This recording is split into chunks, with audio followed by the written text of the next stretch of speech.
Buenas noches, licenciada. Espero esté bien. Este es mi video para la comprobación de lectura de Centroamérica, Casa Común e Integración Regional, hasta la página 72. Este es un texto realizado por el trabajo en conjunto de expertos en la materia que abordan la evolución que ha tenido el proceso de integración en Centroamérica y el ideal unionista, con aportes desde una óptica histórica, económica, social y jurídica que permite entender que este proceso de integración viene de conductas de cooperación y solidaridad internacional, claro, siempre y cuando no responda de forma exclusiva a los intereses de determinados grupos de la sociedad. Sin embargo, pese a que de hecho parece que sí hubieron buenas intenciones en al menos uno de los 8 intentos de integración que nos presentan en el documento,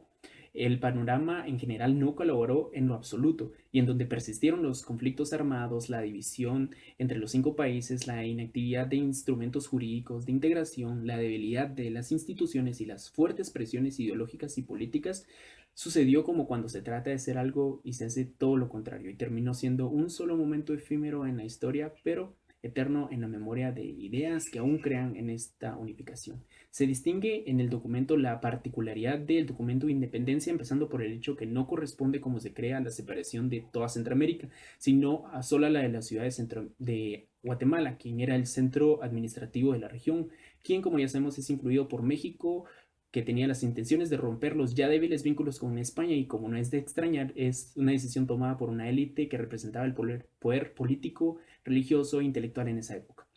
Con la independencia de Guatemala, la ahora Capitanía General de Guatemala, compuesta por las provincias de San Salvador, Nicaragua y Costa Rica, se decide continuar con Gabino Gainza, último representante del rey español y capitán general, como el primer jefe del gobierno independiente. El acta del 15 de septiembre, de hecho, lo dice en el artículo 7. La falta de un cambio radical, entonces, hizo que se continuara durante los primeros periodos bajo la misma situación, y aunque esto se perciba comúnmente como algo malo, el documento nos dice que en aquella época es percibido por algunos notables como un medio para reafirmar la independencia de España. Y después de pensarlo un poco, pues tiene sentido, pues al ser el mismo designado como capitán general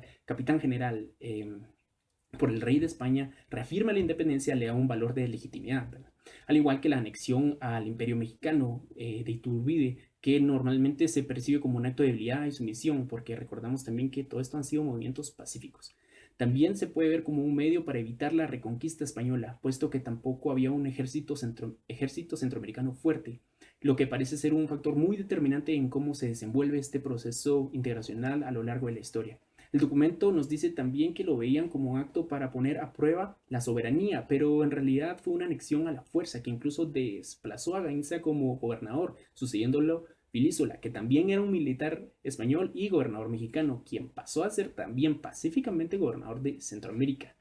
Ya estando Centroamérica separada de España y de México, declara el catolicismo como la religión oficial, excluyendo a los otros. Un dato que nos muestra el poder ideológico que la Iglesia mantiene incluso hasta el día de hoy. El 22 de noviembre de 1824, después de disputas de cómo sería el gobierno de la región, se optó por una república federal, pues los centroamericanos asimilaban el centralismo como un autoritarismo.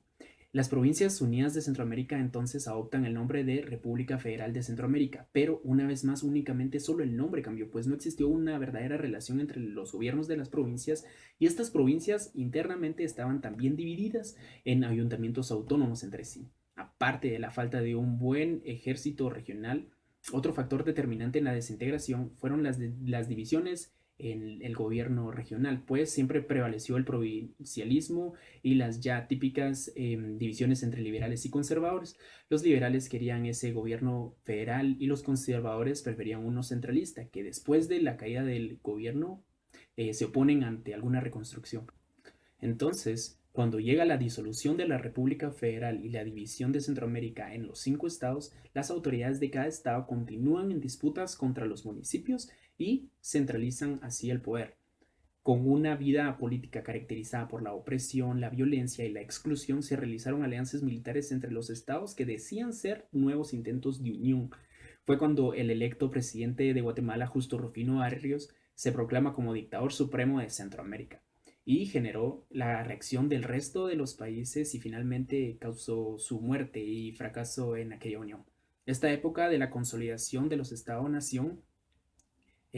genera nuevos actores sociales como el Partido Unionista Centroamericano, PUCA, quienes promovieron este ideal y posteriormente tuvieron una incidencia gubernamental que provocó una convocatoria para resolver los problemas que afectaban el futuro de la región. Se nombró entonces una comisión compuesta por 5 delegados para redactar el proyecto de este tratado. Sin embargo, después surge un inconveniente con Nicaragua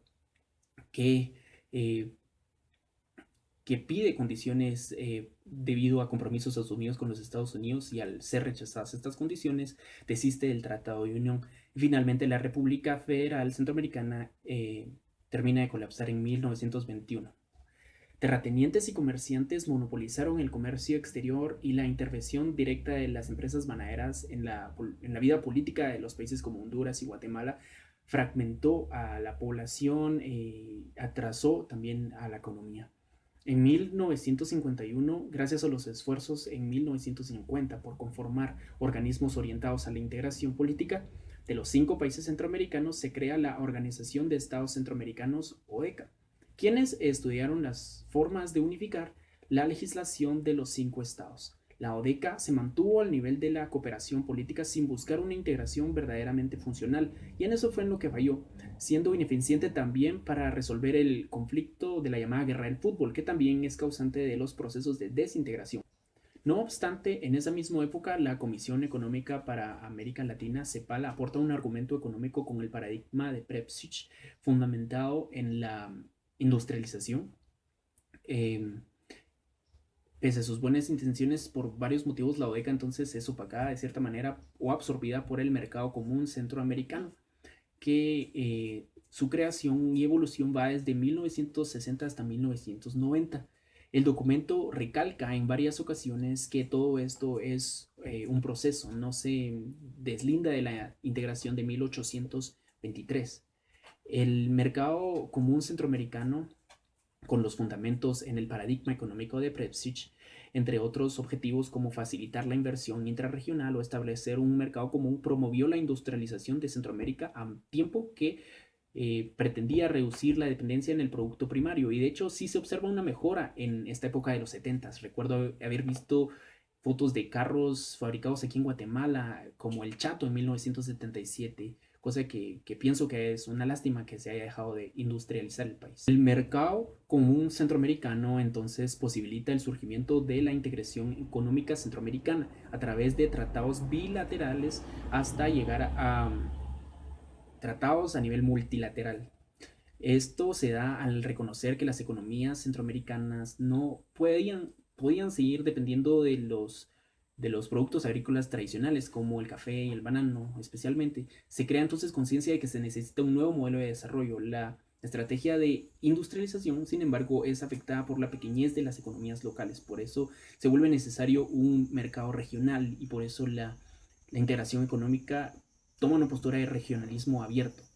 El mercado común centroamericano en cierta forma nos muestra la importancia de un proceso de integración económica como una nueva estrategia de desarrollo, dando así un resultado palpable de integración como una interdependencia económica entre los 5 países de la región, lo que no hizo la integración política, porque surgen miedos reales o supuestos de la pérdida de la soberanía. En cambio, un mercado común se interpreta como una posibilidad de acceder a un mejor bienestar económico. Según el documento, y cito, el mercado común se concibe como un medio para el desarrollo individual de cada uno de los 5 estados, no como el primer paso de una nueva entidad política. Y creo que esto es clave para la unión. Sin embargo, pienso que una unión económica representa hasta cierto punto una interdependencia también política en los empresarios y en la población en general, por lo que considero como pertinente que se dé también la eliminación de este desorden político administrativo para que no exista otro intento de integración, sino lograr la